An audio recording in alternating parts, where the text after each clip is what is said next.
Welcome to സിമീസ് നാടൻ kitchen. ഇന്ന് നമ്മൾ കാണിക്കാൻ പോകുന്നത് സദ്യ ഐറ്റം തന്നെയാണ്, മത്തങ്ങ എലിശ്ശേരി.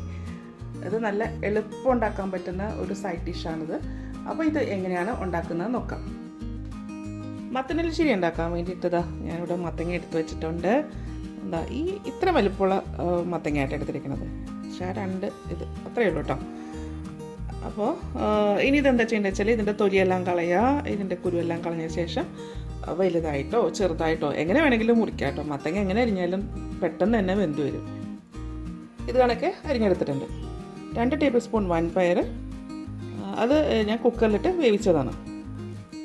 മത്തങ്ങ ഒന്ന് വേവിക്കണം.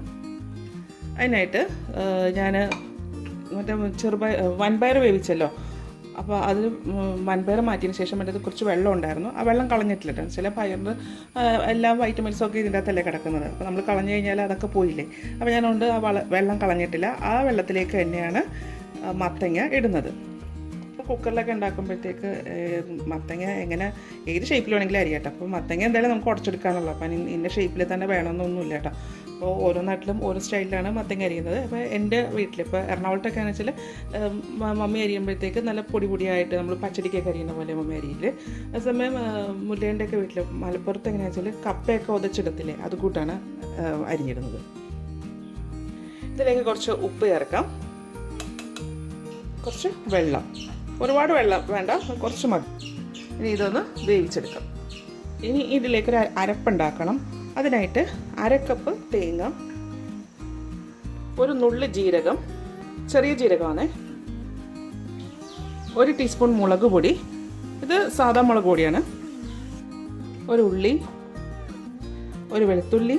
അപ്പോൾ ചെറിയ ഉള്ളി ആയതുകൊണ്ട് 2 എടുത്തിട്ടുണ്ട് കേട്ടോ.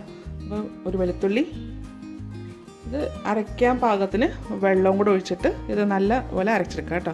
അപ്പോൾ ഇത് ഓരോ സൈഡിലും ഓരോ സ്റ്റൈലിലാണ് അരയ്ക്കുന്നത്. ചിലർ നല്ല വെണ്ണ പോലെ അരയ്ക്കലുണ്ട്, ചിലർ ഇങ്ങനെ ചെറുതായിട്ടൊന്ന് ഒരു ചെറിയ തരിയോട് കൂടിയിട്ടാണ് അരയ്ക്കുന്നത് കേട്ടോ. അപ്പോൾ ഞങ്ങൾ അരയ്ക്കുമ്പോഴത്തേക്ക് നല്ലപോലെ വെണ്ണയായിട്ടാണ് അരച്ചെടുക്കുന്നത്. ഇപ്പോൾ നമ്മുടെ മത്തങ്ങ വെന്തിട്ടുണ്ട് കേട്ടോ. ഇതിനിന്ന് ഇതുപോലെ തവിയുടെ ബാക്ക് വെച്ചിട്ട് ഒന്ന് നന്നായിട്ടൊന്ന് ഉടച്ചു കൊടുക്കാം കേട്ടോ. ഇത് കണ്ടോ, നമ്മൾ കുറച്ച് വെള്ളം അതിൻ്റെ അകത്തേക്ക് ഒഴിച്ചിട്ടുണ്ടായിരുന്നുള്ളൂ. മത്തങ്ങയ്ക്കകത്ത് നല്ലപോലെ വെള്ളം ഉണ്ടാവും കേട്ടോ.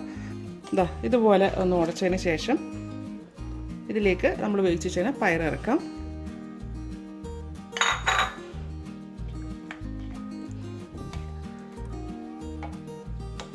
അരച്ച് വെച്ചിരിക്കുന്ന അരപ്പ് മിക്സിയുടെ ജാറിലേക്ക് ഒരു ഇച്ചിരി വെള്ളം ഒഴിച്ചിട്ട് അതൊന്ന് കഴുകി വയ്ക്കാം. 1/2 ടീസ്പൂൺ മഞ്ഞൾപ്പൊടി, ഒരു പച്ചമുളക് ഇതുപോലെ ഇങ്ങനെ നെടുകെ കീറിയത്. ഇതിപ്പോൾ ഞാൻ ആ കുക്കറിൽ തന്നെയാട്ടോ ഉണ്ടാക്കുന്നത്. നിങ്ങൾക്ക് വേണമെന്നുണ്ടെങ്കിൽ അത് വേറൊരു പാത്രത്തിലേക്ക് മാറ്റിയിട്ട് ഉണ്ടാക്കാം കേട്ടോ. അപ്പോൾ ഇത് കുറച്ചല്ലേ ഉള്ളൂ. കറിവേപ്പില. ഇനി ഇതിൽ ഉപ്പ് വേണമെന്നുണ്ടെങ്കിൽ ഉപ്പ് ചേർത്തോളൂ കേട്ടോ. നമ്മൾ മത്തങ്ങയ്ക്കകത്ത് ഉപ്പ് ചേർത്തിട്ടുണ്ടായിരുന്നു. അപ്പം നമ്മൾ അരപ്പൊക്കെ ചേർത്തല്ലേ, അപ്പോൾ കുറവാണെങ്കിൽ ചേർക്കാം. അപ്പോൾ ഞാനിത് സ്റ്റൗവിലേക്ക് മാറ്റിയാണ്. ഇതൊന്ന് തിളയ്ക്കണം. മത്തങ്ങ തിളച്ച് തുടങ്ങിയിട്ടുണ്ട് കേട്ടോ. അപ്പോൾ ഇതൊന്ന് ഇളക്കി കൊടുക്കാം.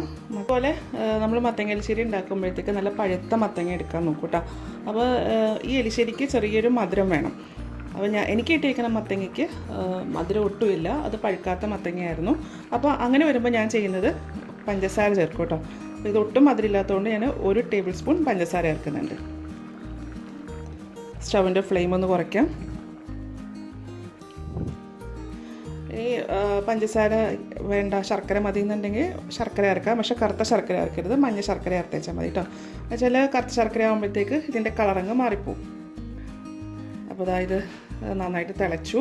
ഇതൊന്ന് ചെറുതായിട്ടൊന്ന് കുറുകട്ടെ കേട്ടോ. പഞ്ചസാര ചേർത്തപ്പോഴത്തേക്ക് കുറച്ച് ലൂസായിട്ടുണ്ട്.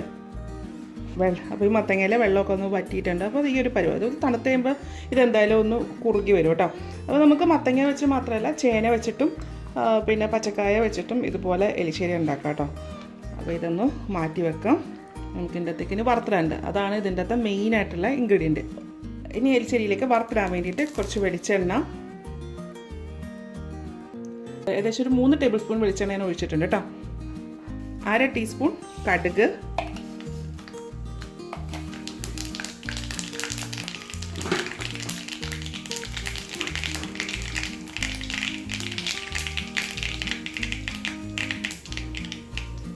2 വറ്റൽമുളക് ഇങ്ങനെ രണ്ടായിട്ട് പൊടിച്ചിടാം. കറിവേപ്പില, ഇതിലേക്ക് കുറച്ച് തേങ്ങ,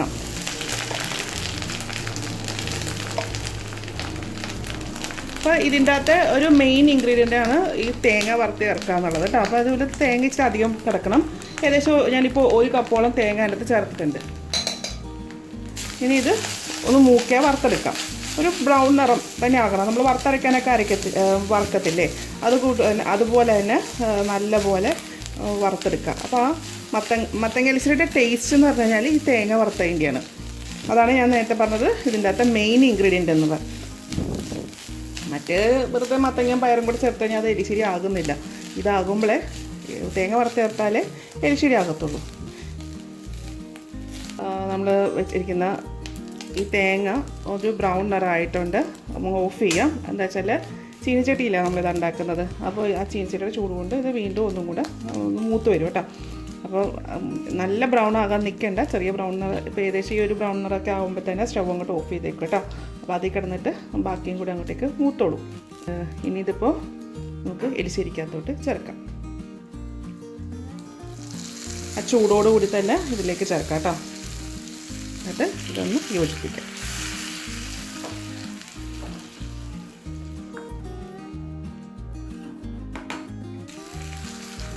നമ്മുടെ എരിശ്ശേരി റെഡി ആയിട്ടുണ്ട്. ഇതുണ്ടോ, അപ്പോൾ നമ്മൾ ഉണ്ടാക്കിയപ്പോൾ കുറച്ച് ലൂസായിരുന്നു. ഇതിപ്പോൾ കണ്ടോ, ഇരുന്ന് ഇതൊന്ന് കട്ടയായി തുടങ്ങിയിട്ടുണ്ട് കേട്ടോ. ഇത് നന്നായിട്ട് ആറിക്കഴിയുമ്പോഴത്തേക്ക് ശരിക്കും നല്ല കട്ട പോലെ തന്നെ ആവും ഇത്. ഇനി ഇതിപ്പോൾ നമുക്കൊരു സെർവിങ് ബൗളിലേക്ക് മാറ്റാം. അപ്പോൾ നമ്മുടെ മത്തങ്ങ എലിശ്ശേരി റെഡി ആയിട്ടുണ്ട്. നല്ല ടേസ്റ്റ് ആട്ടോ ഇത് കഴിക്കാനായിട്ട്. അപ്പോൾ ഞാൻ പറഞ്ഞല്ലോ, നല്ല പഴുത്ത മത്തങ്ങ കിട്ടുമെന്നുണ്ടെങ്കിൽ അത് വെച്ച് ഉണ്ടാക്കും കേട്ടോ. അത് നല്ലൊരു അടിപൊളി ടേസ്റ്റാണ്. അപ്പോൾ ഇതുപോലെ ഒന്ന് ഉണ്ടാക്കി നോക്കൂ കേട്ടോ. ഉണ്ടാക്കി നോക്കിയിട്ട് ഇതിൻ്റെ അഭിപ്രായം എൻ്റെ കമൻറ്റ് ബോക്സ് ഇടുക. എൻ്റെ ചാനൽ ആദ്യമായിട്ടാണ് കാണുന്നതെങ്കിൽ സബ്സ്ക്രൈബ് ചെയ്യുക. വീഡിയോ ഇഷ്ടമായെന്നുണ്ടെങ്കിൽ ലൈക്ക് ചെയ്യുക, ഷെയർ ചെയ്യുക. അപ്പോൾ ഇനി അടുത്ത ദിവസം അടുത്ത റെസിപ്പിയുമായി കാണാം. Thank you.